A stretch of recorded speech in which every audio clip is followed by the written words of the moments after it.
Well, this is just an absolutely heartbreaking nightmare for this family. The two boys that were shot and killed here last night were cousins. So now one family left to process and grapple with their emotions on what has happened.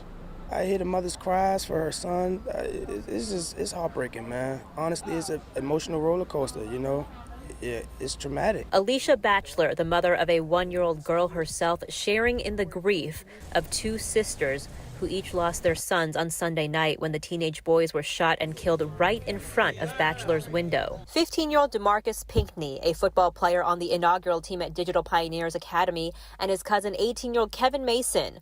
Both teenagers were in after-school programs and stayed out of trouble, according to neighbors and friends who came here to offer their support. It's a family torn apart, you know, by gun violence.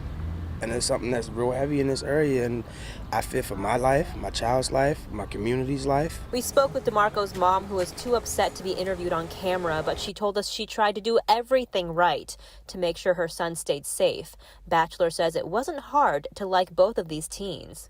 They knock on my door, take out my trash for me. I give them a couple of dollars or whatever. So, you know, I'm fond of all the kids here. And because of that, safety, protection, and police presence, all things that this community says it needs. You can't even bring your child out to play on the porch or just get some fresh air because you have to worry about whether you're moving fast enough for a gun bullet.